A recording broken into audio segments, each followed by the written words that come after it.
Bihar elections వీటి గురించి అందరికీ తెలిసే ఉంటుంది. ఈ ఎలక్షన్స్ లో జరిగిన ట్విస్ట్లు, సస్పెన్స్ గురించి మనం కొంచెం తెలుసుకుందాం. అందులో మొదటిది అనంత్ కుమార్ సింగ్. ఈయన ఇండియా అలయన్స్ లోని జేడీయూ పార్టీకి సంబంధించిన ఎమ్మెల్యే అభ్యర్థి. ఇతను 28,000 భారీ మెజార్టీతో గెలిచారు. ఇందులో ట్విస్ట్ ఏముంది, ఇందులో వింతేముంది అనుకుంటున్నారా? ఆయన గెలిచింది నార్మల్ గా పోటీ చేసి కాదు, జైలు నుండి పోటీ చేసి గెలిచారు. మోడీ మెచ్చిన సింగర్ మైథిలి ఠాకూర్ అలీనగర్ నుంచి ఘన విజయం. Former chief minister Lalu Prasad Yadav గారి కుమారులు ఒకరు గెలిచారు, మరొకరు ఓడిపోయారు. బీహార్ సీనియర్ నేతలు బీజేపీ నేత, జేడీయూ నేత ఇద్దరు వరుసగా 9 సార్లు విజయం సాధించారు. దాదాపుగా 1990 నుంచి 35 ఇయర్స్ కన్సిస్టెన్సీగా వాళ్ళు ఎమ్మెల్యేగా వర్క్ చేస్తున్నారు. మహాగఠబంధన్ కూటమి నేత అయిన రాహుల్ గాంధీ గారు దాదాపుగా 110 నియోజకవర్గాల్లో ప్రచారం సాధించారు. అందులో 3-4 స్థానాల్లో మహాగఠబంధన్ విజయం సాధించింది. మిగతా నియోజకవర్గాల్లో దాదాపుగా పరాజయం పాలైంది. ఇలాంటి ఇంట్రెస్టింగ్ టాపిక్స్ మన వీడియోలో చాలా ఉన్నాయి. అవి ముందు తెలుసుకుందాం. దానికంటే ముందు ఛానల్ ని సబ్స్క్రైబ్ చేసి వీడియోని ఒకసారి లైక్ చేయండి. Let's get in to video. ఈ రిజల్ట్స్ ఒకసారి మనం బాగా అబ్జర్వ్ చేస్తే ఎవరైనా సీట్లు గెలుచుకున్నారో ఒకసారి చూద్దాం. బీజేపీ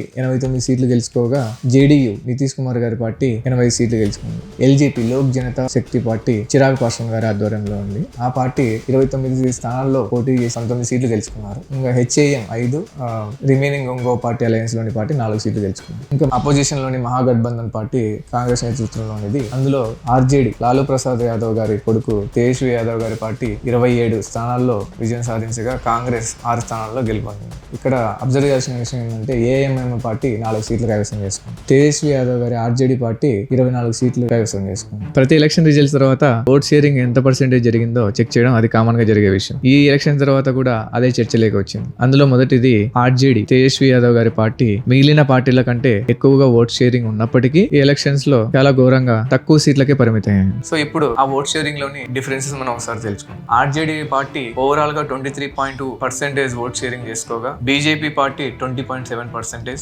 జేడీయూ పార్టీ 19.7%, ఇంకా కాంగ్రెస్ అయితే 8.9%. ఈ జేఎస్పీ 3.4% ఓట్ షేరింగ్ చేసుకుంది. ఇది చిరాగ్ పాస్వాన్ గారి నేతృత్వంలోని పార్టీ. ఏఐఎంఐఎం అసదుద్దీన్ ఓవైసీ కి సంబంధించిన పార్టీ 3% ఓట్ షేరింగ్ చేసుకుంది. Others 2.2 to 3%. ఈ ఎలక్షన్ సమయంలో ఒక హాట్ టాపిక్ అయితే నడిచింది. ఓటింగ్ డే రోజు ఎలక్షన్ పర్సెంటేజ్ పెరిగిన ప్రతిసారి అధికారంలో ఉన్న పార్టీ దాని పవర్ ను కోల్పోవడం. ఇలా గతంలో చాలా సార్లు జరిగింది. 67, 80, 90s లో అలా ఓటింగ్ శాతం పెరిగినప్పుడల్లా అధికారంలో ఉన్న పార్టీ కుర్చీ దిగడం జరిగింది. ఈసారి కూడా అదే సీన్ రిపీట్ అవుతుందని ప్రతిపక్షాలు చాలా ఆశలు పెట్టుకున్నాయి, కానీ ఆ ఆశలు నెరవేరలేదు. ఈ ఎలక్షన్స్ తర్వాత అధికార విపక్ష నాయకులు పరస్పరం విమర్శించుకుంటూ ఉన్నారు. అది ఎలాగో రెగ్యులర్ గా జరిగేది అనుకోండి. ఎలక్షన్స్ తర్వాత బీహార్ రిజల్ట్స్ తర్వాత ఈ రిజల్ట్స్ గురించి ఎవరెవరు ఎలా రియాక్ట్ అయ్యారో ఒకసారి చూద్దాం. మోడీ గారు మాట్లాడుతూ ఈ విజయం వికసిత బీహార్ కు ప్రజలు ఇచ్చిన తీర్పు అని, అపోజిషన్ గురించి మాట్లాడుతూ ఇంకోసారి ఈ జంగిల్ రాజును మళ్ళీ రానివ్వమని, ఇది అభివృద్ధికి సమయం అని చెప్తూ ఆయన ఆనందపడ్డారు. అలాగే ఇదే సభలో మాట్లాడుతూ ఆయన కాంగ్రెస్ అంటే ముస్లిం మావోవాది పార్టీ అని, ప్రతిపక్షమైన ఆర్జేడీని విమర్శిస్తూ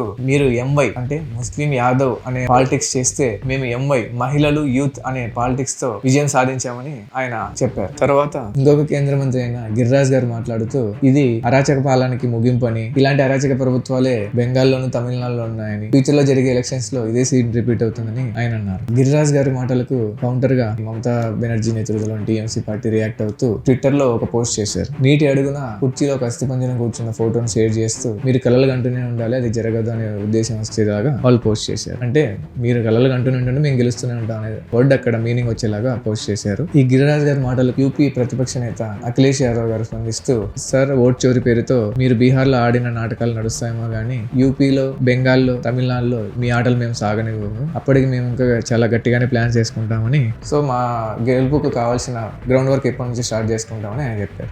దీనిపై కాంగ్రెస్ సీనియర్ నేత మాణిక్యం ఠాగూర్ గారు స్పందిస్తూ ఎస్ఐఆర్ పేరుతో ఎలక్షన్ కమిషన్ ఎన్నికల కంటే ముందు దాదాపుగా 65 లక్షల ఓటర్లను తొలగించారని, ఈ 65 లక్షల ఓటర్లలో మెజారిటీగా మా కూటమికి సపోర్ట్ చేసే ఓట్సే ఉన్నాయని, అవన్నీ తొలగిస్తే ఇంకా మేము ఎలా గెలుస్తామని ఆయన ఆవేదన వ్యక్తం చేశారు. దీనిపై రీసెంట్ గా BJP spokes person Shahzad Poonawalla గారు స్పందిస్తూ ఖాతే మే పైసే చాహియే, ఖట్టే మే గోలీ నహీ చాహియే, జననాయక్ కా సమ్మాన్ చాహియే, గన్నాయక్ కా ఒసామా బిన్ లాడెన్ నహీ చాహియే, ఇమాన్దార్ మోడీ చాహియే, భ్రష్టాచార్ లాలూ నహీ చాహియే. ఏ ఎలక్షన్స్ నెపో కిడ్స్ గా రిజెక్టెడ్ ఎలక్షన్స్ అని ఆయన అన్నారు. అంటే ఈ ఎలక్షన్స్ లో నెపో కిడ్స్ ని రాజకీయ వారసత్వంగా వస్తున్న ఎవరైతే రాహుల్ గాంధీ గారు అండ్ తేజస్వి యాదవ్ గారు ఉన్నారో వాళ్ళని ప్రజలు రిజెక్ట్ చేశారని ఆయన పరోక్షంగా విమర్శించారు. ఓకే, శ్యామా మహమ్మద్ గారు ఎలక్షన్ కమిషన్ పై విమర్శలు గుప్పించారు. Model code of conduct October 6th అమల్లోకి రాగా September 13th ఎన్డీఏ అలయన్స్ మహిళల ఖాతాల్లోకి ఫస్ట్ పేమెంట్ ఆఫ్ 10,000 రూపీస్ ని ట్రాన్స్ఫర్ చేశారు. అది మోడల్ కోడ్ ఆఫ్ కండక్ట్ అమల్లో ఉన్నప్పుడు చేయకూడదు, ఎలా చేశారు, దీనికి ఎలక్షన్ కమిషన్ ఎలా అనుమతి ఇచ్చింది, దీన్ని చూసి చూడనట్టు వదిలేసిందని ఆవిడ ఆవిడ అన్నారు. మళ్ళీ ఈ ఓటింగ్ డే కంటే ఒక అరౌండ్ 1.5 వీక్ బ్యాక్ మళ్ళీ సెకండ్ పార్ట్ ఆఫ్ 10,000 మహిళల ఖాతాల్లోకి ఈ ఎన్డీఏ అలయన్స్ లోని గవర్నమెంట్ ట్రాన్స్ఫర్ చేసింది. మరి దీనిపై ఈసీ ఎలా స్పందిస్తుంది, ఎలక్షన్ కమిషన్ కి ఇలాంటివి పట్టవని ఆవిడ క్వశ్చన్ చేశారు. ఇంకా ఈ ఎన్నికల్లో ట్విస్టులు సస్పెన్స్ విషయానికి వస్తే అనంత్ కుమార్ సింగ్ ఎన్డీఏ నేతృత్వంలోని జేడీయూ పార్టీ తరపున అభ్యర్థి. ఈయన దాదాపు 28,000 ఓట్ల మెజారిటీతో గెలిచారు. దీంట్లో కొత్త ఏమైంది అనుకుంటున్నారు? ఈయన నార్మల్ గా పోటీ చేసి గెలవలేదు, జైలు నుంచి గెలిచారు. ఈయన జేఎస్పీ జనస్వరాజ్ పార్టీ అభ్యర్థిని మర్డర్ చేసిన కేసులో November 2nd అరెస్ట్ అయ్యారు. అక్కడ నుంచే పోటీ చేసి గెలవడం గమనం. దీని తర్వాత మోడీ మెచ్చిన సింగర్ బీహార్ ఎన్నికల్లో విజయం సాధించారు. ఆవిడే మైథిలి ఠాకూర్. ఈవిడ అయోధ్య ప్రాణ ప్రతిష్ఠ రోజు పాడిన పాట వైరల్ అయింది. దాన్ని మోడీ గారు మెచ్చుకున్నారు. ఈవిడ అలీనగర్ లో పోటీ చేసి విజయం సాధించారు. అక్కడ ఇనిషియల్ గా ఎవరు పోటీ చేయడానికి, నామినేషన్ వేయడానికి కూడా ఇంట్రెస్ట్ చూపించలేదు. దానికి కారణం అక్కడ 50% అబో ముస్లిం మెజారిటీ ఉండడం కారణంగా అక్కడ గెలుస్తామా గెలవమా అనే సందిగ్ధంలో నామినేషన్ వేయడానికి కూడా వెనకాడారు. ఆ సమయంలోనే మైథిలి ఠాకూర్ గారు చాలా ధైర్యంగా నామినేషన్ వేసి విజయం సాధించారు. ఇదే ఎన్నికల్లో లాలూ ప్రసాద్ యాదవ్ గారి కుమారులు తేజ్ ప్రతాప్ యాదవ్, తేజస్వి యాదవ్ ఇద్దరు పోటీ చేశారు. ఈ లాలూ ప్రసాద్ యాదవ్ గారు ఫార్మర్స్ చీఫ్ మినిస్టర్. ఈ ఇద్దరిలో తేజస్వి యాదవ్ విజయం సాధించగా తేజ్ ప్రతాప్ యాదవ్ గారు ఓడిపోయారు. ఈ ఎన్నికల్లో ఒక ముఖ్యమైన విషయం ఏంటంటే ఇద్దరు సీనియర్ నేతలు దాదాపుగా 9 times నుండి ఎమ్మెల్యేగా గెలుస్తూ వచ్చారు. వాళ్ళే ప్రేమ్ కుమార్ బీజేపీ, భూపేంద్ర ప్రసాద్ యాదవ్ జేడీయూ. వీళ్ళు వరుసగా 9 times ఎమ్మెల్యేగా గెలిచారు. దాదాపు 1990 నుంచి 35 years వీళ్ళు ఎమ్మెల్యేగా కొనసాగుతున్నారు. ఈ ఎన్నికల కంటే ముందు రాహుల్ గాంధీ గారు బీహార్ లోని ఎలక్షన్స్ కోసం దాదాపుగా 110 నియోజకవర్గాల్లో ప్రచారం చేశారు. ఈయన ప్రచారం చేసిన నియోజకవర్గాల్లో మోస్ట్లీ కాంగ్రెస్ అండ్ మహాగఠబంధన్ కూటమి 4 స్థానాల్లో గెలిచింది. మిగతా అన్ని ఛానల్లో దాదాపుగా ఓటమి చవిచూస్తుంది. ఇదే ఎన్నికల్లో ఇంకొక అందరికీ సుపరిచితమైన వ్యక్తి ప్రశాంత్ కిషోర్ గారు కూడా పార్టిసిపేట్ చేశారు. ఈయన ఒక రాజకీయ వ్యూహకర్తగా దాదాపుగా ఏపీలో జగన్ గారికి పనిచేశారు, తమిళనాడులో ఇప్పుడు విజయ్ గారికి పనిచేస్తున్నారు. వీళ్ళందరికీ ఆయన రాజకీయ వ్యూహకర్తగా పనిచేశారు. సో ఇప్పుడు ఆయన ఈ ఎన్నికల కంటే ముందు ఒక శపథం చేశారు. అదేంటంటే జేడీయూ నితీష్ కుమార్ వర్గం పార్టీ ఏదైతే ఉందో ఆ పార్టీ 25 సీట్ల కంటే ఎక్కువ గెలిస్తే నేను రాజకీయ సన్యాసం చేస్తా అని చెప్పారు. ఇప్పుడు ఆయన దీని మీద ఎలా స్పందిస్తారో, ఏం డిసిషన్ తీసుకుంటారో సస్పెన్స్ గా వేచి చూద్దాం. ఈ ఎన్నికల్లో కాంగ్రెస్ ఓటమికి ప్రధాన కారణాలు చూస్తే ఒకటి బీసీలకు దగ్గర అవడంలో మిగతా కులాల వారిని అంతగా పట్టించుకోవడం, రెండోది ఎక్స్ ఇండియా క్యాండిడేట్స్ కి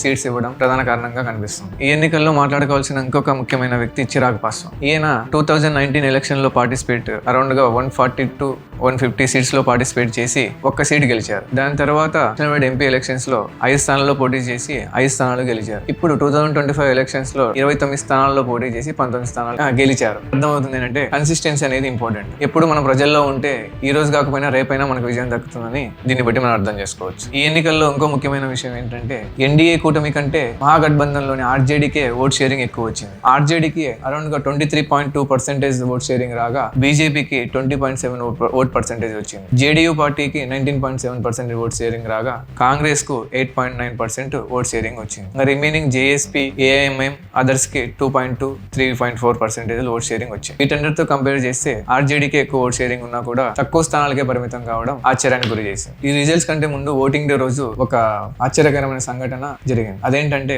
ఓటింగ్ పర్సెంటేజ్ అనూహ్యంగా పెరగడం. ప్రీవియస్ గా చాలా సార్లు ఓటింగ్ పర్సెంటేజ్ పెరిగినప్పుడు అధికారంలో ఉన్న పార్టీ తన అధికారాన్ని కోల్పోవడం జరిగింది. ఈసారి కూడా సేమ్ సీన్ రిపీట్ అవుతుందని కోరుకున్నారు, కానీ అది అవ్వలేదు. దానికి ఉదాహరణగా 1967, 80, 90s లో ఇలాగే జరిగింది. అప్పుడు కూడా అనూహ్యంగా ఓట్ షేరింగ్ పెరగడం వల్ల అధికారంలో ఉన్న పార్టీ తన అధికారాన్ని కోల్పోవడం జరిగింది. ఈసారి కూడా అదే జరుగుతుందని ప్రతిపక్షాలు ఆశపడ్డాయి, కానీ వాళ్ళ ఆశ నిరాశ అయింది. ప్రతి ఎన్నికల్లో లాగే ఈ ఎన్నికల్లో కూడా క్యాష్ బేస్డ్ పాలిటిక్స్ జరిగాయి. అది కొత్త ఏం కాదు. సో ఈ ఎన్నికల్లో ఎలా క్యాష్ బేస్డ్ పాలిటిక్స్ జరిగాయి ఒకసారి మనం అబ్జర్వ్ చేస్తే బీజేపీకి క్షత్రియాస్ అండ్ రాజ్పుత్ సపోర్ట్ చేయగా జేడీయూ నితీష్ వర్గానికి కోర్మి, కోయిరి, తేలి అని ఓబీసీ, ఈబీసీ కేటగిరీస్ వాళ్ళు 36% ఉన్నారు. వాళ్ళు సపోర్ట్ చేశారు. వాళ్ళతో పాటు పస్బందా ముస్లిమ్స్, ఎవరైతే ముస్లిం కమ్యూనిటీలో బ్యాక్వర్డ్ క్యాస్ట్ ఉంటారో వాళ్ళు కూడా నితీష్ వర్గానికి సపోర్ట్ చేయడం జరిగింది. వాళ్ళు అందాజుగా దాదాపు 9% ఉంటారు. దాని తర్వాత హెచ్ఏఎం, జీబీసీ ఈ పార్టీస్ కూడా సపోర్ట్ చేయడంతో ఎన్డీఏ విజయం సులువైంది. భారీ మెజారిటీతో భారీ సీట్స్ సాధించి గెలవడం జరిగింది.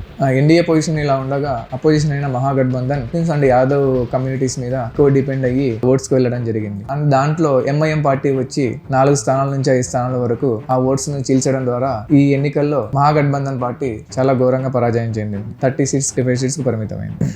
సో ఇంతవరకు మీరు చూసారంటే ఈ కంటెంట్ మీకు నచ్చిందని అనుకుంటున్నాను. ఒకవేళ కంటెంట్ నచ్చితే ఈ వీడియోని షేర్ చేసి, లైక్ చేసి, సబ్స్క్రైబ్ చేయండి. నెక్స్ట్ వీడియో ఏం టాపిక్ మీద కావాలో కూడా వీలైతే కామెంట్ చేయండి. Thank you. జై హింద్.